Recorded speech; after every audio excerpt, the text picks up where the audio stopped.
any Democrat that was getting into sort of the radio media sphere in the 1990s was doing it in a world that was fundamentally dominated by Rush Limbaugh. Welcome to Journalism History, a podcast that rips out the pages of your history books to re-examine the stories you thought you knew and the ones you were never told. I'm Terry Finneman, and I research media coverage of women in politics. And I'm Ken Ward, and I research the journalism history of the Great Plains and Rocky Mountains. And I'm Nick Hershon, and I research the history of New York sports. And together, we are professional media historians guiding you through our own drafts of history. This episode is sponsored by Lehigh University's Department of Journalism and Communication, inspiring the future makers. Transcripts of the show are available online at journalism-history.org/podcast. The 1994 midterm elections left Democrats shell-shocked. Republicans gained 54 seats in the House of Representatives, giving them control of the chamber for the first time in 4 decades.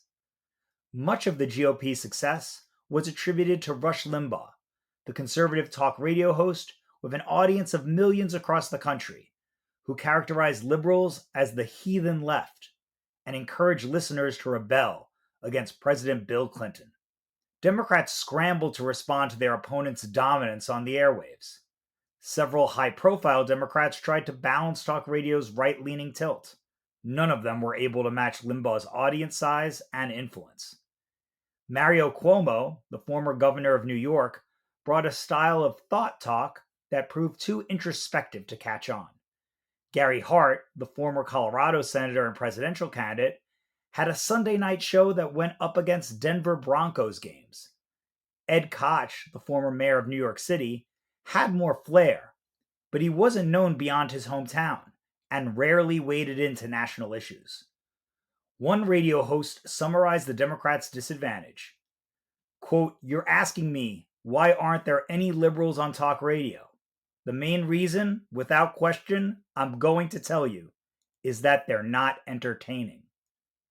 On this episode of the Journalism History Podcast, we analyze this letdown on the left with Gregory Svirnovsky, a digital producer at Politico and the lead author of an article in journalism history named Tin Cans and String: Democrats' Failed Attempts to Challenge Conservative Talk Radio from 1994 to 1996. Well, Gregory, thank you so much for joining us here today. Your research looks at a side of political talk radio that we don't hear much about. We're really used to hearing so much about Republicans and their dominance, but not so much about Democrats and how they responded. And in this article, you write that by the early 1960s, a dozen conservative broadcasters aired on 100 or more independent stations across the country, most on a daily basis. And then 30 years later, by the 1990s, tens of millions of people were listening every week to conservative hosts like Rush Limbaugh. Can you go into some of the factors that led to the rise of conservatives on talk radio? Yeah, Nick, thanks so much for having me here. Certainly excited to get a chance to speak on this topic. I was reflecting, really quickly and as an off-time roadmap that I pitched this project to Professor Marshall 3-4 years ago, and it's fast and slow at the same time. But yeah, I think, can certainly really get into, can talk about sort of the implications of this radio media gap that we're seeing, specifically, as it relates to Rush Limbaugh. In 1992, Democrats, any Democrat that was, getting into sort of the radio media sphere in the 1990s was doing it in a world that was fundamentally dominated by Rush Limbaugh. I think, gains syndication 1998. The Limbaugh show is attracting 13 million listeners a day in 1992, 20 million by 1995. And Democrats don't have anyone that has really come close to that level of ubiquity, on their own side. And it, the implications are really important. I think there's a 1996 study that I highlight in the research paper that, talk radio listeners were something like 3 percentage points more likely than non-listeners to vote for GOP House candidates in 1992.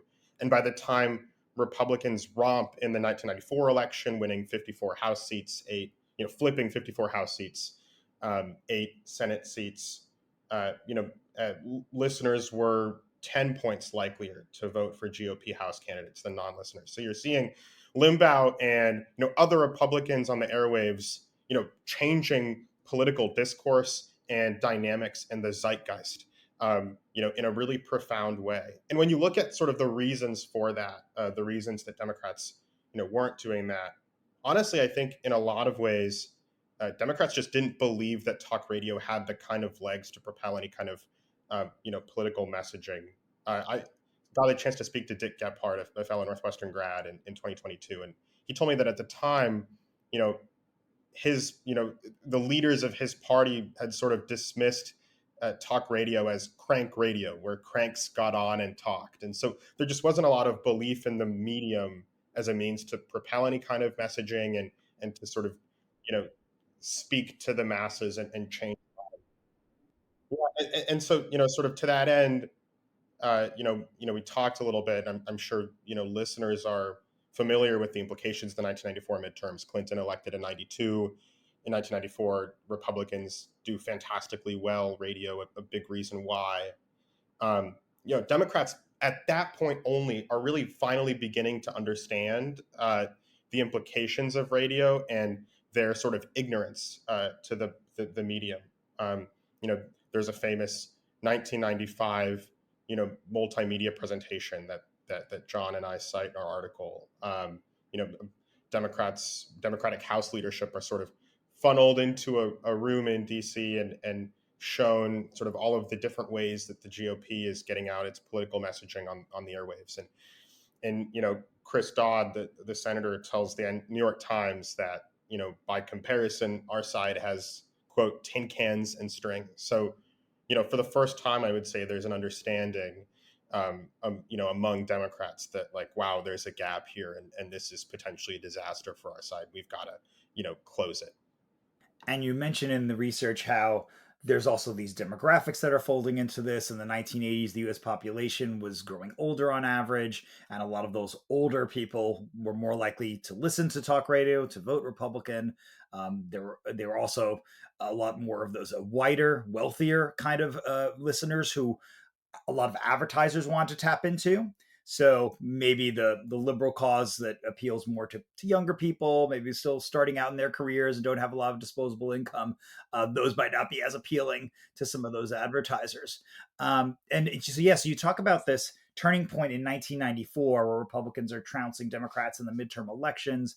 You mentioned the 54-seat gain in the House of Representatives, and that was the first time Republicans controlled the chamber since 1954. So how do Democrats try to respond to this? That, yeah, leads me right into what I wanted to say next. But I just want to emphasize, I mean, this was shocking to people in the party, to Dick Gephardt, who I had a chance to talk to the late Joe Lieberman. And so, I would say there are a few different ways that the party responded, but really sort of the broader consensus among the institutional elites, I would say, in Congress, at the DNC and at the White House level, was the idea that, I'm going to be blunt and say it, and just like they were, there is no liberal Rush Limbaugh. We've got to do this by committee. We've got to get people on the airwaves, sort of, talking to established radio presences to try and turn the message out, that way. So in Congress, they hire a House aide whose sole sort of purpose to be on the job, his name was Fred Clark, was to book Democrats onto radio shows. He wired a room in the Capitol to serve as sort of a makeshift studio. Dick Gephardt, the House Democratic leader, is doing something like 12 interviews a week. Joe Lieberman develops a pretty close relationship with Don Imus. He takes him to the Capitol, goes on shows there, and Democrats find themselves sort of working inside of a system that's already established, trying to get as many on their side, onto these talk shows as possible to hone their points. So it's something that was, certainly done in Congress, also at the White House level. Bill Clinton's going on Imus. I think he went on something like 100 radio shows in his first term in office before, souring on the prospect a little bit later.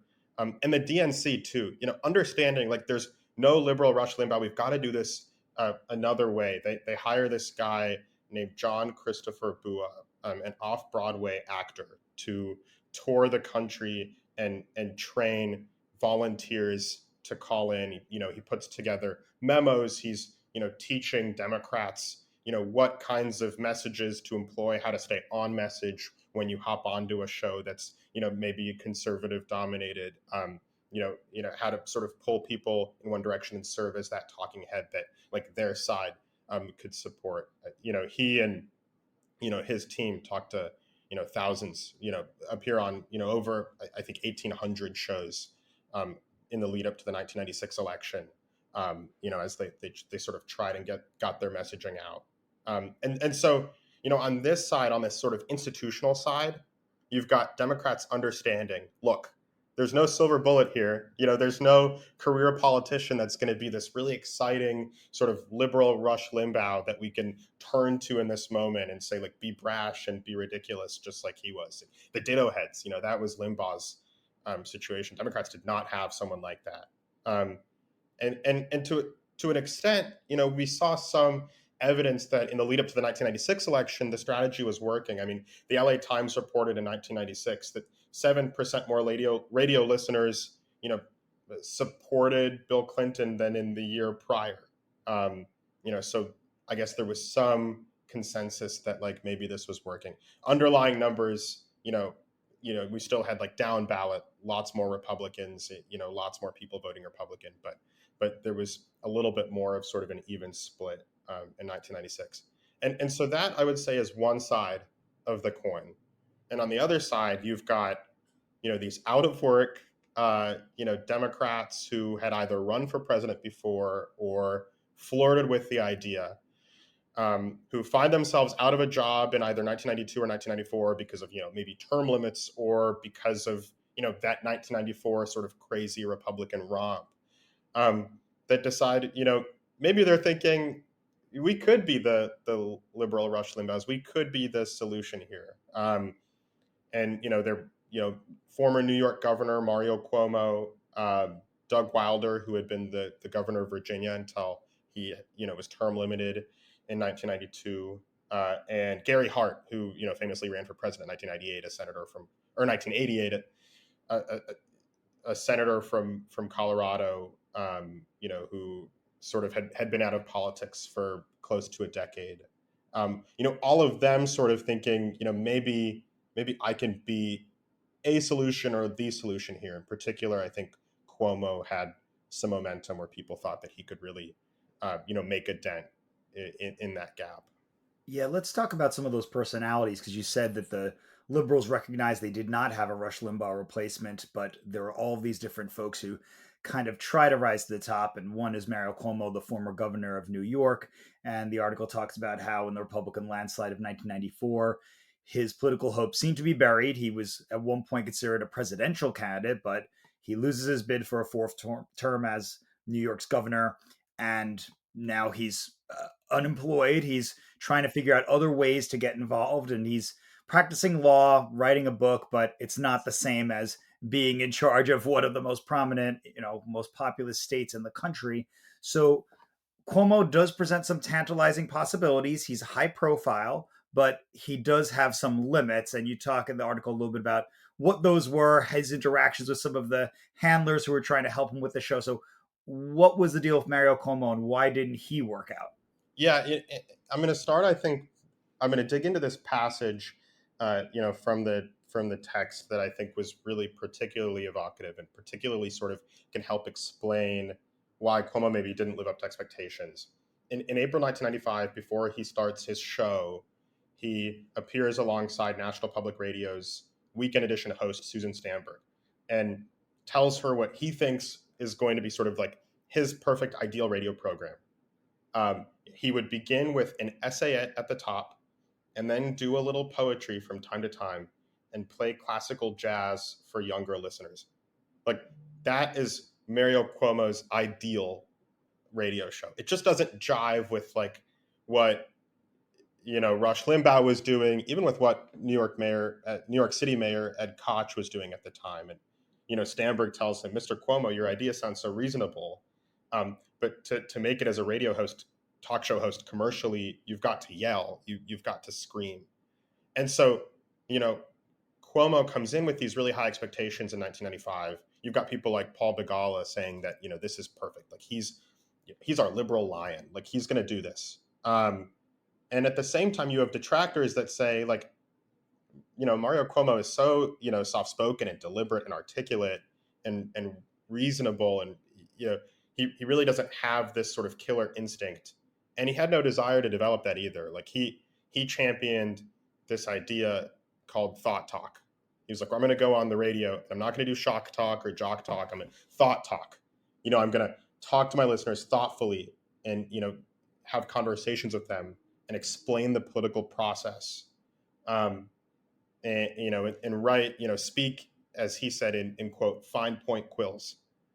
Um, and it's just, you know, it's not something that appealed. I talked to, you know, his producer at the time was this guy named David Rimmer, who was working in sort of the New York radio scene a few years ago, and he, you know, he told me he still gets PTSD when he hears the term thought talk because it's so antithetical to, you know, how political radio works. It just, you know, it just was doomed from the beginning.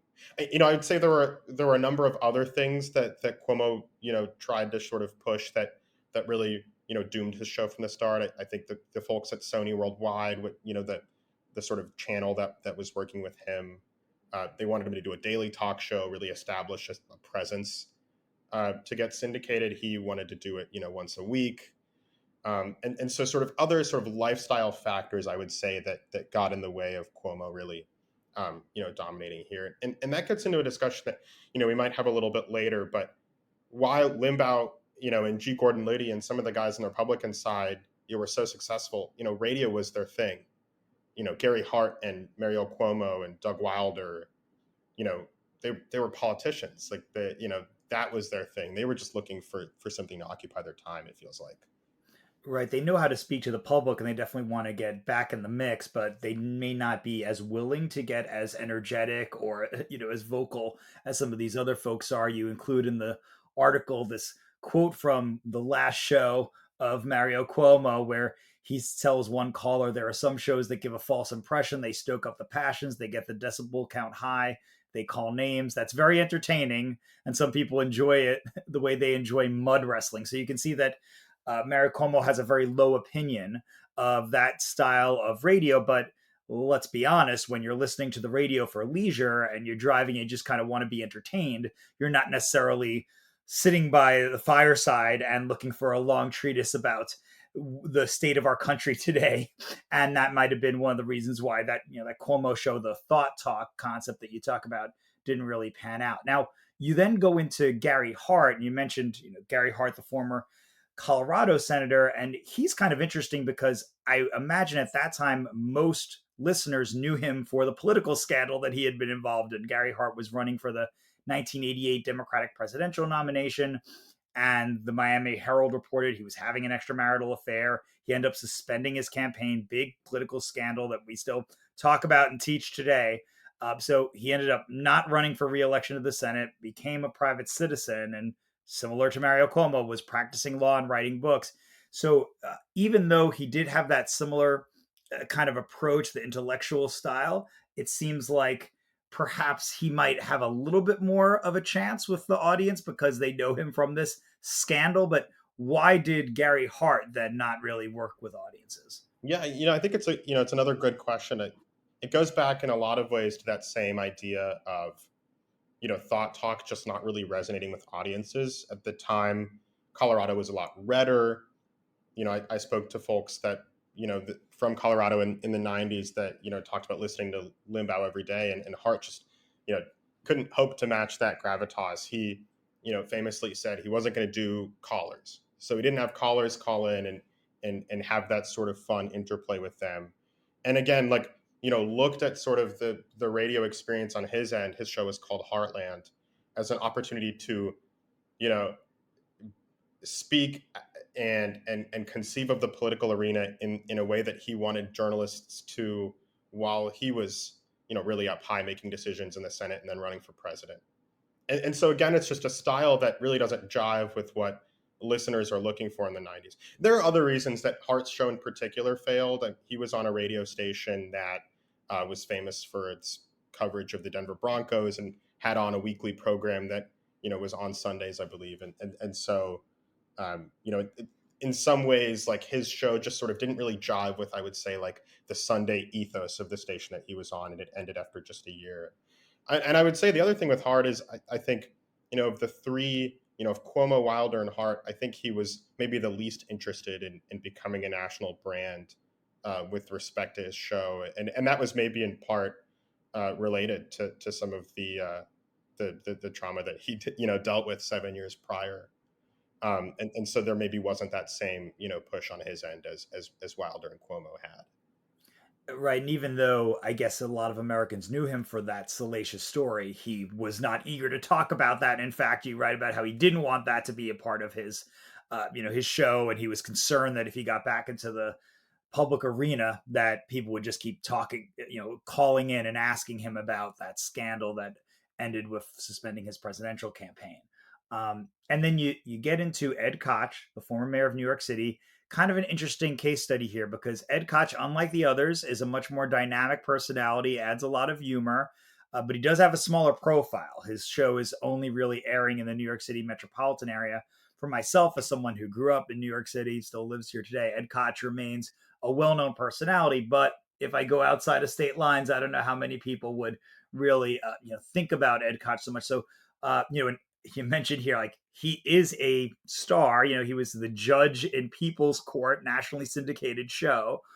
So he does have a little bit of that profile and certainly the personality, but I guess he's limited by the geographic area, right? In his kind of where he's a known quantity. So what happened here with Koch? Yeah, I think the thing for Koch is, and you sort of hinted at it, not only was he limited by, a specific name brand issue, I don't think he really cared to be well known outside of New York and New York City.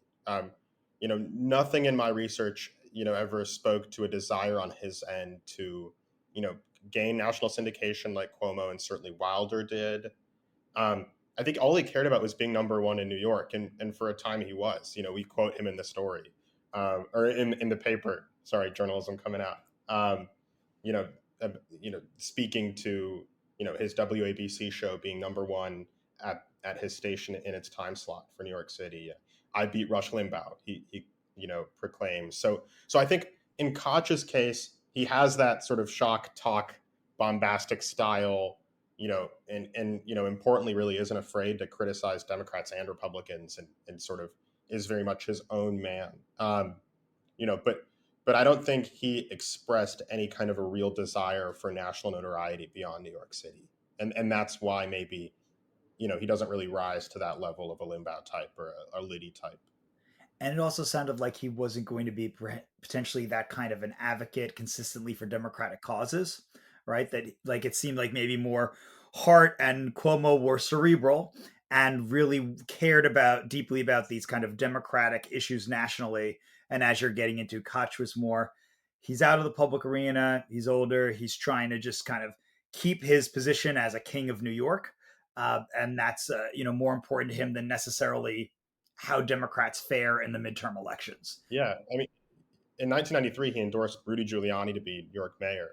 I think no greater sort of proof of concept there relating to his attempted bipartisan bona fide. Certainly not going to be a Democratic cheerleader in the same way that a Cuomo would be. Yeah, it's really interesting how the Democrats struck out with so many of these different folks that they turned to, who each had their pros, but the cons in each case were really overwhelming, and just some of the stubbornness of the personalities of Mario Cuomo, as you're talking about, you refusing to go on 5 days a week and to cut out some of that, the jazz or the other sorts of things that would only appeal to a limited audience, and it's just a kind of interesting to plot this all and see, how we get to where we are today. I just want to get to a little bit of a shop talk question with you here for the historians who might be listening. So you mentioned how researching talk radio from the 1990s is a particular challenge because there just aren't many recordings or transcripts of these shows. So if you really want to hear what Cuomo and Wilder and Koch and Hart were talking about, it just doesn't really exist. As you know, so you were relying, I know, on some newspapers, and you did go to some archives. I've always found this is kind of surprising to listeners because it sounds like very weird that it would be more difficult for you to study talk radio from the 1990s than, let's say, newspapers from the 1890s, which are readily available in all these online databases. And I remember when I started my PhD, my very first article was about sports talk radio in New York City, and it included Don Imus, who comes up in your piece. And it was just like stunning that none of this exists, and that it was, if you find it, it's because someone happened to upload it to YouTube, or it's, it ended up in some archive because someone, was recording the radio that day and got a snippet of a show. So how did you piece this together when so much of the primary source material just doesn't exist anymore? Yeah, it's a good question. I think, Nick, I'm not a historian, or maybe I don't consider myself one. I'm a journalist. I work currently at Politico as a producer, a digital producer, and also, work for their health team and write enterprise stories. And so, for me, I really employed principles of journalism in this historical research paper. And what does that look like? I called everyone I could, reached out to and got in touch with, Doug Wilder and Gary Hart and Joe Lieberman and Dick Gephardt and, Bill Clinton's press secretary, McCurry, and, Marjorie Mizvinsky, who's in the piece. I spoke to, 12 or 13, I think by estimation, people that were, really major players in that era, to get a better sense of the dynamics, the feelings that they had. And I think that's really what informed our piece, was these sort of first person, interviews, and I think, that's the great advantage of doing something from the 90s, is a lot of these folks are on the older side, but they're still certainly around and able to have these conversations. And so, it's funny. I was doing a lot of this research when I was 20, 21. I'm a 21-year-old kid, the middle of COVID-19, sort of in my basement, talking to Joe Lieberman, was just a wild place to find yourself, especially as someone that considers themselves a bit of a nerd, with politics and history. And so I would say that's really how I compensated for that, is I went straight to the source, and just, emailed and called people until I was finally able to get in touch with them and do interviews. That's very similar to what I ended up doing when I was looking into research. I was looking at the sports talk radio station WFAN 660 AM in New York City, the first all sports radio station, and very similar kind of a strategy, because as a former journalist myself, I used to be a reporter for the New York Daily News. I was employing that same approach of, well, a lot of these folks are still around. So we're not doing something from the 1890s where it's hopeless. There's no way to really find out what they think unless we get a diary or something like that.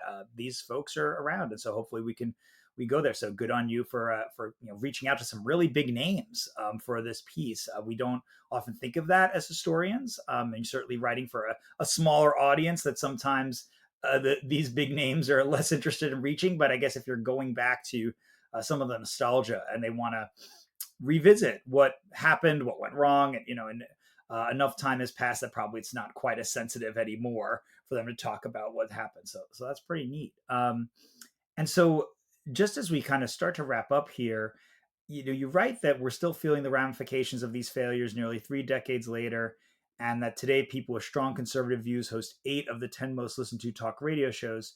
So this is really top of mind for a lot of listeners. I'm wondering if we go back to that era in the 1990s. Now you've become an expert on everything that happened with conservative and liberal talk radio. How could Democrats have effectively fought back? Were they just doomed to the start because of the demographics of their audience? It wasn't as attractive to advertisers, or some of the kind of points that they wanted to make were just too cerebral and they weren't going to resonate with an audience that was looking for entertainment? Or, if you could go back and advise some of those Democrats from the 1990s, what would you have told them to do a little bit differently? Or what did they say they would have done differently? Yeah, I think some of the Democratic strategists and sort of folks in high places at the time, it's like we were talking about earlier. They understood what the dynamics were. Um, there was no liberal Rush Limbaugh, and so I think on the congressional side, on the White House side, and on the DNC side, you know, in 1996 and 1995, they had the right idea. You know, hiring John Christopher Buak, training volunteers to get on the air with sort of a unified set of talking points. You know, critics at the time called some of the memos of his that that were out there, overwhelmingly basic, and they said that it dumbed down the point. But to a major degree, it worked. Democrats closed the gap in 1996, according to some of the research that we found, and what we saw was, and they win the 1996 election. Clinton beats Dole, and everything sort of stops. According to our research, Bua gets a job at the Small Business Administration. Um, you know, you're 4 years away from the next general election, right? And so it just, it feels, you've got to take your foot off the gas campaigning and do politics again. And obviously a lot happened in Clinton's second term. And so I think, the miss was, Cuomo and Wilder and Hart and Koch, like that was never the solution. And I think Democrats at the time understood that too, or a lot of them did. So I think the miss was, you know, they win the 1996 election. There's evidence that this radio strategy, this absolute resolute focus on radio, is working. Gephardt doing 12 calls a day, or a week. And then it all sort of stops. It almost feels like they forgot.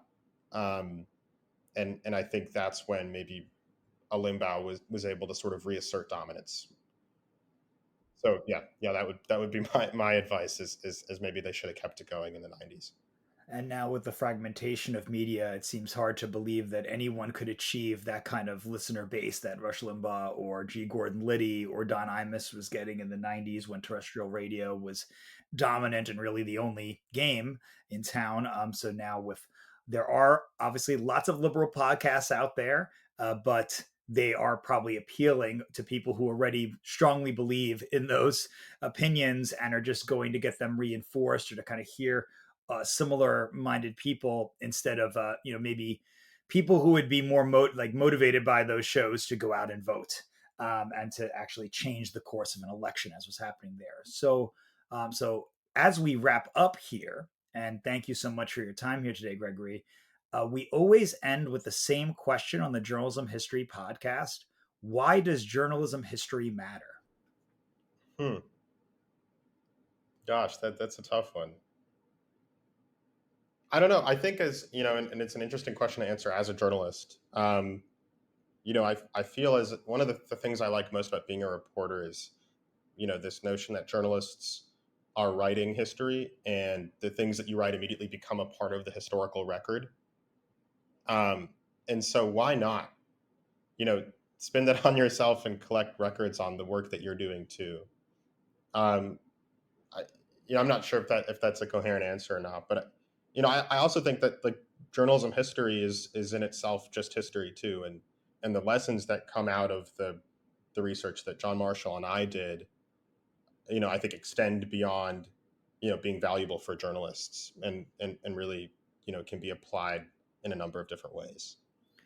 I think that the research that you and John Marshall did here really, even for people who find themselves maybe think themselves very politically attuned and have a good knowledge of history, might learn a lot from going into the particular personalities that were involved at the time and how the Democrats tried to win back the radio game a little bit here. And so I think that there's a lot of insights. And of course, some of the personalities who you're talking about in this piece are still around today, or the ramifications of what they did in the 90s is still playing out in a lot of ways. So it's certainly relevant, and we really appreciate you taking the time to go through. It's a difficult thing to research. We talked about talk radio is not as simple as going through newspaper archives. So the fact that you were able to hunt down all of these folks 3 decades later really get them to open up about what went wrong and put this all together through trade magazines and newspaper articles. And I know you did some work at the Wilder Archives and the Bill Clinton Library, and putting that all together, I think, is really valuable for folks. So thanks, Gregory, for your research, and thanks for joining us on the Journalism History Podcast.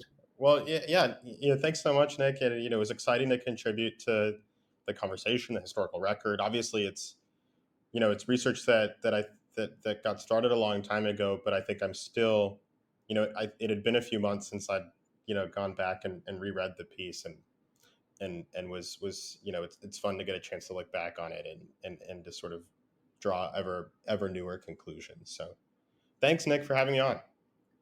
Thanks for tuning in, and additional thanks to our sponsor, Lehigh University. Be sure to subscribe to our podcast.